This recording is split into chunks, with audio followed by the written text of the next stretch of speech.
నమస్తే, welcome to Andhraprabha. నేను శిశిర. ఇప్పుడు చిరంజీవి గారు బీజేపీ పార్టీలోకి వెళ్తున్నారా? అసలు మోడీ గారిని కలిశారు, అసలు ఏం మాట్లాడారు ఏంటి అని మనతో పాటు ఉన్నారు ప్రొడ్యూసర్ నటికుమార్ గారు. ఆయన అడిగి తెలుసుకుందాం. నమస్తే అండి.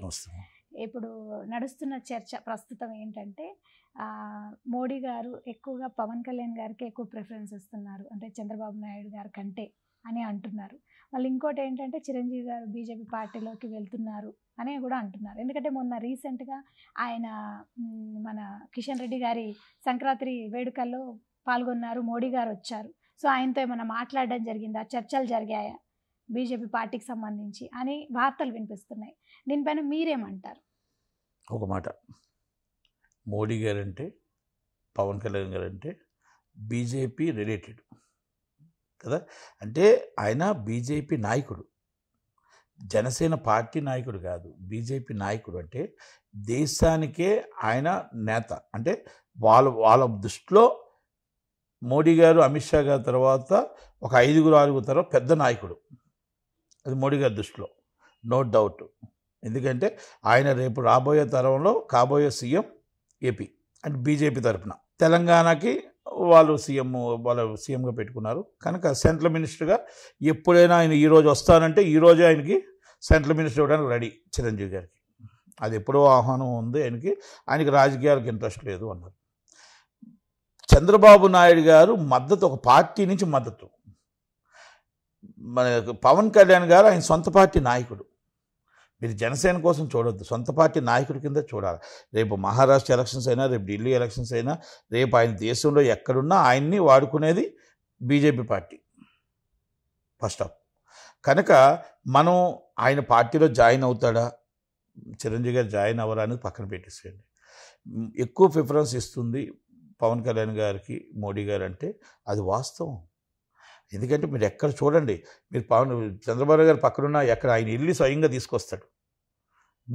పవన్ కళ్యాణ్ ఎక్కడ అడుగుతాడు. అంటే చిరంజీవి గారితో కూడా మీరు కిషన్ రెడ్డి గారు వచ్చినా కూడా అంతమంది పవన్ కళ్యాణ్ చిరంజీవి గారితో కూర్చొని మరి మాట్లాడారు. అలాగే మీరు మనం ప్రమాణ స్వీకారం అప్పుడు పవన్ కళ్యాణ్ మా బ్రదర్ కూడా వచ్చున్నారంటే ఎవరిని ఏమంటారు, ప్రైమ్ మినిస్టర్ ఆఫ్ ఇండియా. ఆ ఘనత ఎవరికి రాదు. ఆయన ఏమన్నాడు, వెంటనే పద అని చెప్పి ఈయన వెళ్ళిపోయి తీసుకునేది ఇద్దరు అన్నదమ్ముల మీద చేయి తీసుకునేది, ఒక చిన్న పిల్లడిలాగా చేశారు. అంటే అంత ప్రేమ పవన్ కళ్యాణ్ గారు అంటే. ఇప్పుడు కాదు, ఆయన ఫస్ట్ నుంచి పవన్ కళ్యాణ్ గారు అంటే మంచి ప్రేమ ఎవరికి, మోడీ గారికి. ఆయన బీజేపీ సనాతన ధర్మం అవ్వచ్చు, లేకపోతే హిందూ ధర్మం అవ్వచ్చు, హిందుత్వం అవ్వచ్చు, బీజేపీ నెరాల ఆయనకి బీజేపీతోనే సంబంధాలు ఉన్నాయి. రేపు కాబోయే సీఎం అయినా, సెంట్రల్ మినిస్టర్ అయినా, బీజేపీలో ఎంత పెద్ద నాయకుడైనా ఆయనతో రిలేటెడ్ ఇస్ బీజేపీతోనే ఆయన ఉంటాడు. రేపు కూటమిలో ఏమైనా ఒకవేళ ఉండకూడదు అనుకున్నా చంద్రబాబు నాయుడు గారు పక్కకి వెళ్తారేమో తప్ప పవన్ కళ్యాణ్ గారు వెళ్ళరు. అంటే సెంట్రల్లో హోమ్ మినిస్టర్ ఇస్తారా? ఆయన ఏది కోరుకుంటుంది మొత్తం టోటల్గా ఒక 10 మందిలో ఈయన టాప్ 1 నాయకుడు ఈయన బీజేపీకి. అంటే వాళ్ళ ఊహ, వాళ్ళ ఊహ అదే. మాకు నమ్మిన వ్యక్తి, మేము నమ్మిన వ్యక్తిలో మా నాయకుడు, మా బీజేపీకి కావాల్సిన వ్యక్తి నమ్మకంగా మాతో పాటు ఉంటాడు అనే ఒక నమ్మకాన్ని ఆయన క్రియేట్ చేసుకున్నారు. ఎవరు? పవన్ కళ్యాణ్ గారు. ఆ నమ్మకానికి ఆయన ఏది అడుగుతో అది కావాలని ఒక చిన్న మాట అడుగుతుంది. ఉదాహరణకు ఒకటి చెప్తాను మధ్యలో. సీజ్ ద షిప్ అని ఒక డిప్యూటీ సీఎం అన్నారు, ఆగిపోద్దా? నాకు చెప్పండి. సెంట్రల్ గవర్నమెంట్ కస్టమ్స్ క్లియరెన్స్ లేకుండా, ఏమీ లేకుండా, చెప్పకుండా ఒక డిప్యూటీ సీఎం చెప్పిన వెంటనే ఆ షిప్ను 25 రోజులు ఆపారు. నెల రోజులు, దాదాపు 1-2 నెలలు ఆపారు. అంటే is a powerful and central.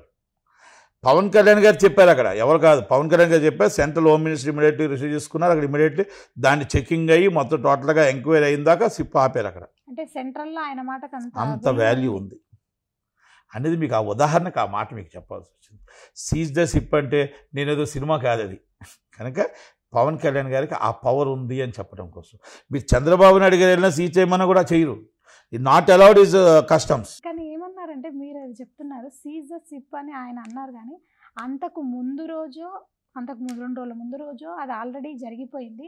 Pawan Kalyan గారు ఓన్లీ అక్కడికి వెళ్ళి అలా చెప్పారు జస్ట్ వీడియో కోసం అని కూడా వార్తలు వచ్చాయి. తప్పు. దాని మీద మీరేమంటారు? ఆయన ఆల్రెడీ కలెక్టర్ గారికి పర్మిషన్ వచ్చిన తర్వాత, కలెక్టర్ గారికి ఇన్ఫర్మేషన్ వచ్చిన తర్వాత దాంట్లో నేను ఆ పూర్తి భాగం అంతా కూడా ఆ కంప్లైంట్ నేను లోకేష్ గారికి ఇచ్చాను. కాకపోతే నా కాగితం పక్కన పడేశారు. ఆ తర్వాత హైలైట్ ఈ కేసు ఇది. దీంట్లో 8 నెలల నుంచి నేను పోరాడుతున్నా. ఇది రేషన్ బియ్యం మీద పోరాడుతున్న వ్యక్తిలో నేనే ఫస్ట్. అది ఫస్ట్ నుంచి అంచెంచులుగా పోరాడుతున్నా. ఇచ్చాపురం నుంచి అప్ టు సోలూరుపేట దాకా ఈ రేషన్ బియ్యం ఎలాగెళ్తుంది, ఎక్కడ స్ట్రీమ్ జరుగుతుంది, ఎంతెంత కొంటున్నారు, ఇవన్నిటి మీద నేను ఇన్వెస్టిగేషన్కి వెళ్ళి నేను మామూలుగా ప్రజా దర్బార్ అని ఒకటి పెట్టారు. ఆ ప్రజా దర్బార్లో లైన్ కట్టి 6 గంటలకు వెళ్ళి లైన్ కట్టి మళ్ళీ మామూలుగా వెళ్తే బాగోదేమో అని లైన్ కట్టి వెళ్ళి కాపలా కాసి ఆయనకి ఇచ్చారు. అది కింద పడేశారు. తర్వాత మరుసటి రోజు 3 రోజుల తర్వాత సీజ్ ద షిప్ అని వెళ్ళారు. సేమ్ కంటెంటే. ఇది నేను లోకేష్ గారికి ఇచ్చాను. ఇది లోకేష్ గారు పట్టించుకోలేదు. ఆయన దాన్ని కలెక్టర్ గారు ఒక ఇన్ఫర్మేషన్ ద్వారా కలెక్టర్ గారు తెలిసి కలెక్టర్ గారు ఇమీడియట్గా ఎంక్వైరీకి వెళ్ళారు. ఎంక్వైరీకి వెళ్ళిన వెంటనే ఇది పవన్ కళ్యాణ్ గారికి ఇంటిమేషన్ చేసిన పవన్ కళ్యాణ్ గారు అదార్ట్గా వెళ్ళారు. వెళ్ళి అప్పుడు ఆ షిప్ని ఆపారు. షిప్ ఆగలేదు. షిప్ని మొత్తం టోటల్గా లోడింగ్కి వెళ్ళి చెక్ చేసి ఆపారు. ఆపితే దాన్ని మళ్ళీ పవన్ కళ్యాణ్ గారి కింద సీజ్ ద షిప్ అన్నాడు. అంటే సీజ్ ద షిప్ అంటే ఈ షిప్ని మీరు ఎక్కడికి పంపించొద్దు అని, ఎలా చేయాలంటే పంపించొద్దు అని చెప్పారు. అప్పుడు దాన్ని సెంట్రల్ గవర్నమెంట్ ఇమీడియట్లీ దాన్ని చేసి దాన్ని అంతా ఎంక్వైరీ చేసి కోర్టు క్లియరెన్స్ తర్వాత అవన్నీ డెమరేజ్ అంతా కట్టిన తర్వాత పంపించారు. అంటే ఆయన మాటకు అంత వాల్యూ ఉంది అని చెప్తున్నాను మీకు. సెంట్రల్ గవర్నమెంట్లోనే స్టేట్ గవర్నమెంట్లో. నెక్స్ట్ సీఎం పవన్ కళ్యాణ్ గారే అంటారా, లోకేష్ గారు అంటారు? బీజేపీ తరఫు నుంచి సీఎం గారు పవన్ కళ్యాణ్ గారే. నెక్స్ట్ సీఎం పవన్ బీజేపీ మీకు జనసేన అరిద్దరు ఒకటే. వాళ్ళకి నాయకుడు సీఎం పవన్ కళ్యాణ్ గారే. బీజేపీ ఇంకో థాట్ లేదు వాళ్ళకి. వాళ్ళ నాయకుడు అక్కడ సీఎం ఆయనే.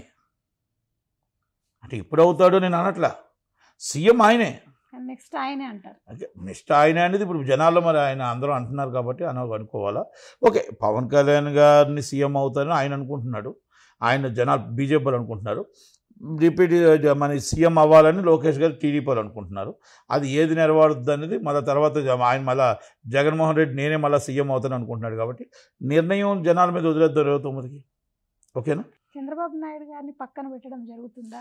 చంద్రబాబు నాయుడు గారు రాజకీయ నాయకుడు. ఆయన ఏంటంటే ఆయన ఇంట్లో వ్యక్తికి బయట వ్యక్తికి తేడా లేదా? ఇప్పుడు మన ఇంట్లో వ్యక్తి అంటే బీజేపీకి అనుబంధమైన సొంత వ్యక్తి పవన్ కళ్యాణ్ గారు. చంద్రబాబు నాయుడు గారు ఒక పార్టీ నాయకుడిగా సపోర్ట్ మాత్రమే చేస్తున్నాడు. ఆయన ఎప్పుడైనా వెళ్ళిపోవచ్చు, ఎప్పుడైనా ఉండవచ్చు. కానీ పవన్ కళ్యాణ్ గారు వెళ్ళరు. పవన్ కళ్యాణ్ గారు బీజేపీ నాయకుడని వాళ్ళు అనుకుంటున్నారు. బీజేపీకి ఎట్టి పరిస్థితుల్లో మాకు మీరు కాబోయే సీఎం ఆయన అనుకుంటున్నారు కదా. అలాంటప్పుడు అందుకే అంటారు ఇంట్లో వాళ్ళకి బయట వాళ్ళకి. అంటే ఈయన బయట మద్దతుకు వస్తుంది, ఈరోజు మద్దతు ఉండొచ్చు, లేకపోతే వెళ్ళిపోవచ్చు. కానీ వాళ్ళు వినరు అనేది మనం ఒక్కసారి తెలుసుకోగలరు. కనుక అందుకనే వాళ్ళంటే ఎక్కువ ప్రేమ, ఎక్కువ అభిమానం. చంద్రబాబు నాయుడు గారి మీద ప్రేమ లేదా, ప్రేమ ఉందా పక్కన పెడుతున్నారో కాదు. రాజకీయ నాయకుడిగా మనందరూ కలయికలో ఒక కూటమిలో కలయిక అది. ఆ కలయికలో ఆయనకి ఎంత సపోర్ట్ ఉందో అంత సపోర్ట్ ఉంటుంది. కానీ ఏ సపోర్ట్ ఉన్నా పవన్ కళ్యాణ్ గారికి ఎక్కువ సపోర్ట్ ఉంటుంది. బీజేపీ పవన్ కళ్యాణ్ గారు చెప్పిన మాట వేదం ఉంటుంది కన్ఫర్మ్ దాంట్లో. అంటే వాళ్ళ ప్రేమ ఆయన మీద అంత ఉంటుంది. పెద్ద కొడుకు చిన్న కొడుకు అంటారు కదా, అలాగే ఆ ప్రేమ వాళ్ళ మీద ఎక్కువ ఉంటుంది. అంటే ఆయన నాయకత్వంలో బీజేపీ ఇక్కడ అభివృద్ధి చెందుతుందని వాళ్ళ నమ్మకం. సౌత్లో. సౌత్.